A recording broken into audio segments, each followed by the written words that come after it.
after seeing those pretty cool videos and those interesting artist spaces, what do you think makes a studio art space? List 3 things in your head right now, thinking about the environment and some things that you remember from the videos. And I'll give you a couple seconds to figure that out. So, now you have those 3 things in your head. What I thought that made a studio space is the small work area. It could be small or big. Mine are typically a lot smaller than some of the ones we saw. There's an artist working there, and anyone who works on art can be considered an artist. Now, there are different types. Some are working artists who get paid for their work, and some are artists who make artwork for fun or for school. The other thing is materials, the materials that they have. So like maybe they're painting or drawing. Everything in your art bag that we'll talk about have your materials in there. And the last one is imagination and creativity that they have. They have to bring that to their art space. The next thing we're going to go over is the teachers' studio spaces. So my studio spaces, Miss Line's studio spaces, and Mrs. Barr's studio spaces. And while you're looking through these or watching these videos, I want you to think about what makes their studio space as well. Hi everyone, it's Mrs. Barr. Hope that you're having a great day. I just wanted to take a moment to share with you what my art studio looks like. And to be honest with you, this space, which is a separate little building in my backyard, was part of the reason why my husband and I really wanted our house when we bought our house, because as an artist who works, and I'm also a musician and my husband's a musician, we wanted to have a space where we could go and work quietly without disruption. And for a long time, this was just a storage unit with a bunch of stuff and old furniture and baby clothes, until recently I got it sort of put together, and I'm still actually working on painting some things, the trim around the windows. So it's sort of a work in progress, but I'll share with you so that you can see what my workspace looks like. So I have, let me sort of back up here. I have a sewing machine. You can see, because I do some sewing. And those of you who've had me as a teacher in class before, for 2nd grade or higher, you will probably remember we used to have sewing as one of our choices. Also, I've got 2 shelves where I store a lot of my supplies and materials. I've got all of my old art projects up here and my big tablets with different kinds of drawing paper for different types of materials. I have glass and clay tools here. I actually do have a small electric kiln, which is currently broken, but someday I'm going to fix it. I've got my palettes to put my paint on. I've got scrap paper and paint brushes and all kinds of paint that I've saved over the years. I have lots and lots of paint. I have cups and things to put water in when I'm painting. I have some art magazines, some markers down below. I've got craft materials and measuring and cutting materials. And then over here I have paper and student projects, old student projects, for examples. And I've got markers and crayons and things ready for this school year for teaching you guys. And then over on this side is sort of like where I do cutting or measuring, and I need a big area to work, and all the stuff I used to have on my desk in the classroom once upon a time. And over here is my new desk, which I'm really excited about. This is called a drafting desk, and it actually can tilt up and down. I have my laptop, and then I've got my drawing materials here and a beautiful view out into the yard. So thank you for joining me on this little tour of my studio. I feel very blessed and fortunate to have a space to call my own where I can work, because a lot of artists don't have that. And the cool thing about art is you can take it with you anywhere you go. So whether you're working at home on your kitchen table, or you're sitting on the floor somewhere with a mat underneath you so that you don't make a mess on the floor, or you're traveling in the car with a sketchbook, or you've got a camera and you like to take pictures as you go, you can take art with you anywhere, and you can make any place your workspace. So when you're making your workspace, make sure that you put something down to keep your area clean so that you don't damage the floor or the surface where you are working. And make sure you also protect your clothing too. So that might mean wearing an old shirt or an apron or something like that. So thank you for joining me on this little tour of my art studio. I hope you guys have a magical day, and we'll see you soon. Bye. It's Miss Davenport again, and I'm going to take you through some of the spaces that I like to work for my studio area. The first place that I like to work is my kitchen island. Now, right now, I would have to move my computer and my flowers in order to clear off the studio space, but I have a nice chair that I can sit in and my apron that's hung over that. The second place, it's not as obvious, but I work right in front of my TV here, with the TV off, of course, but I have all this space on the floor that I can work with, and I like it because I get to spread out, and it's a change from sitting in a chair. The third studio space that I really like to work at as well is my coffee table. Now, I also use this coffee table to film videos, and I sit right here in the chair. But I would have to take off the things on the table in order to clear a nice studio space for me. So I've cleared off my island space for my studio work today, and I want you to think about where your studio place should be in your home and go to that area. I'll give you a few minutes to figure this out. Also, grab your art bag that you picked up from the school pickup or drop off, and you should have that with you. If we are in school or in the classroom studio, this studio space will be your individual desk.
Now that we're all settled in our studio spaces, we have our art bags ready to go. We're going to go through this and go over some of the materials that we have in here.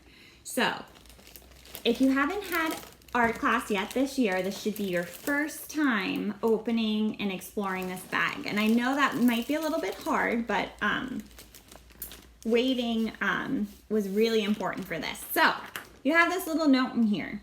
And this note has everything that you need to know about your art bag. So, it says, "Hello artist, we are so excited to start creating with you this year. This is your art supply bag with the materials you will use for art class this year. Please only open and use materials in art class when the art teacher directs you. We'll go over the materials that you have in your art bag in the beginning of class. So, why do you think we should only open and use materials during art class?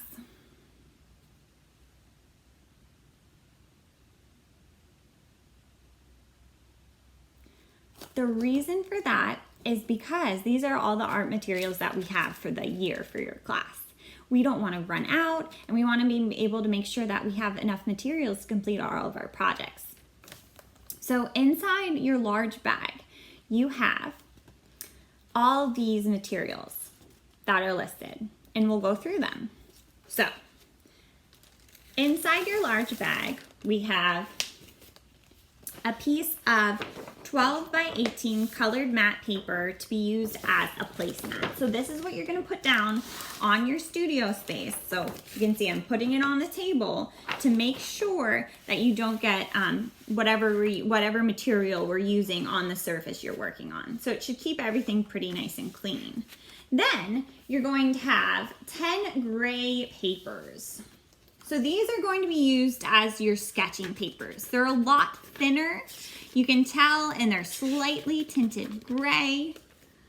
And then you'll also have 5 mixed media papers. And these are for your final artwork papers. Only use when you're directed to, and make sure you keep them in your art bag so that you don't lose them. The next thing that we have on our list is 1 pack of markers, assorted colored markers.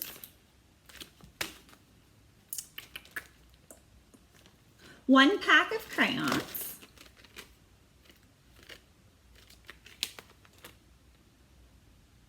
1 pencil. Let's see if I can find it in here. Yes. So your 1 pencil has an eraser on it, but you also have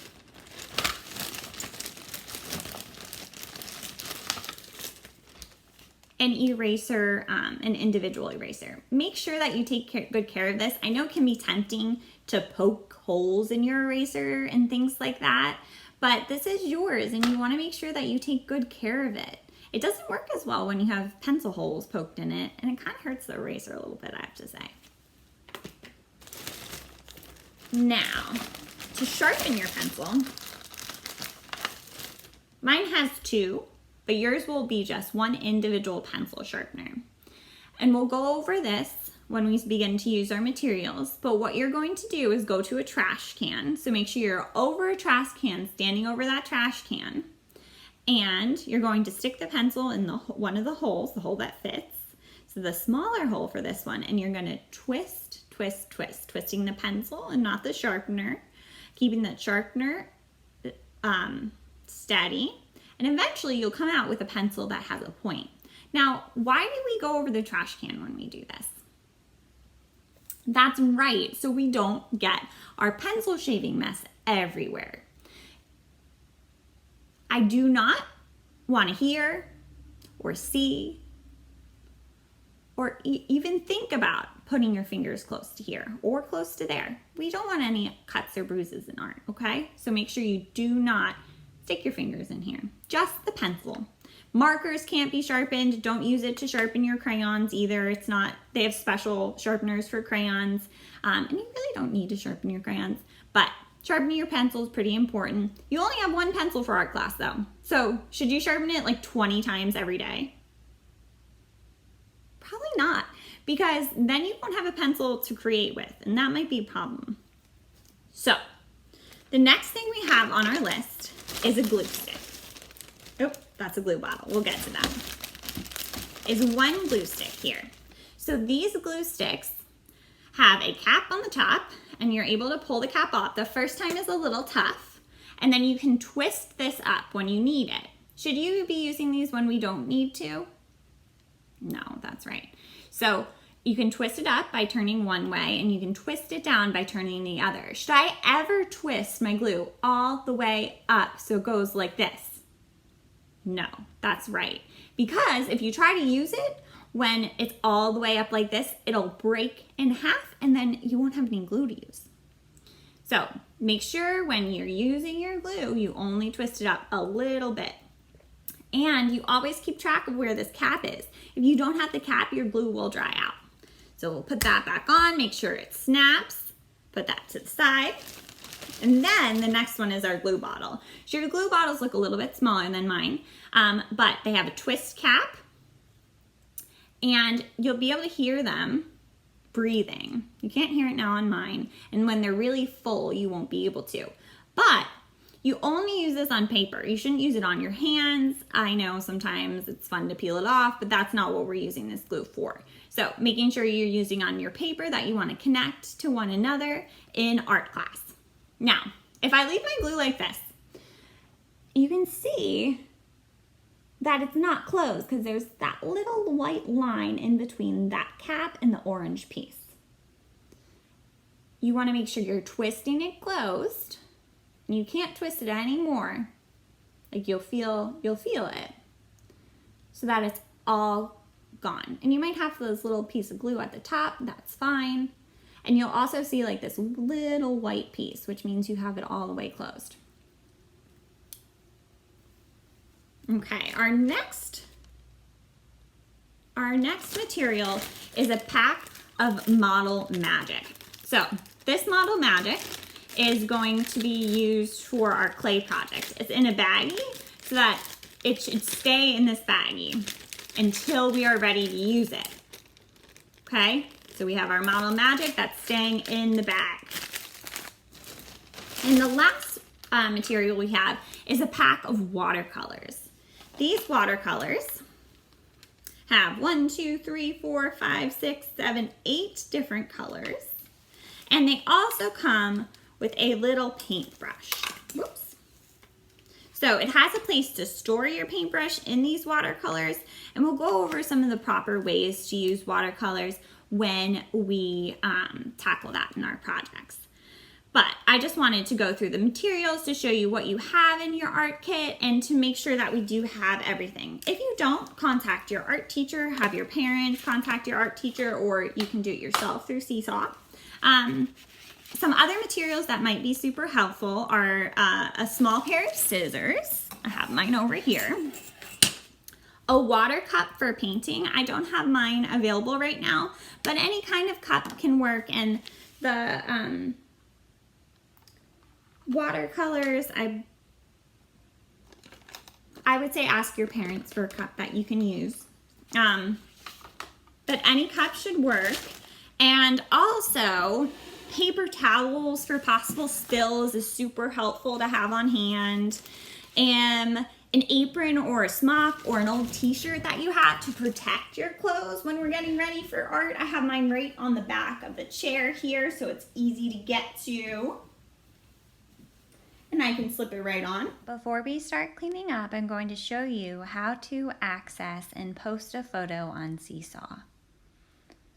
So what we're going to do is go to the Seesaw Class app on your iPad and click on that icon.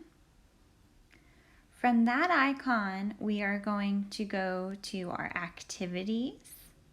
And you can see that we have an activity waiting for us to add a response to. So you're going to click on the button that has a plus, and it's a green button, and it says add response. Clicking right there, and then I'm tapping on a sample student because I'm the teacher in this scenario, but you're going to tap on the photo button so you can take a photo of your studio space as it is now. So that is the camera button. And then it pops up like this. I'm going to move my iPad away from my desk and move out a little bit so I can capture my entire studio space. And then I'm going to tap one of the 3 green camera buttons so that it'll take the photo. Once the photo is taken, you'll have a green button in the corner. That's a check mark. And you'll press that check mark and you'll upload your photo. And you'll see it right there. when you are done with art, what do you think I'm going to tell you to do? We have all of your materials out and they're all over the place. What do you think's next? That's right. You want to clean up your materials. So we're going to put everything back in our art bag so that we have it for the next time in art class. But wait, make sure we're putting all of our things away.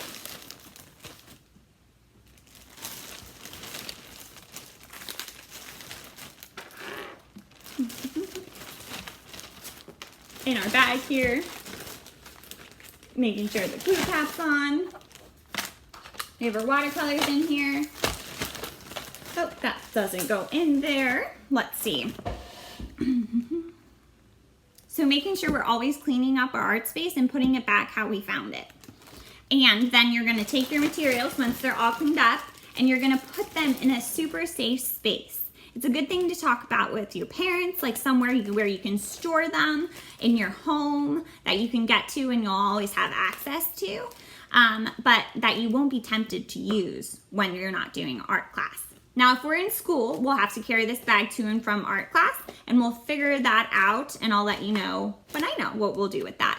And sometimes we'll have things that need to dry and that's okay. So make sure, maybe asking where would be a great place to put this with your parents so that it doesn't get knocked over or spilled on. So maybe there's a spot that you can figure out in your home, which would be a good spot. It probably won't take very long to dry because we're only using watercolors this year. But just to figure that out beforehand. Make sure you posted your photo to Seesaw, and I can't wait to see the images of your studio spaces. Have a great day.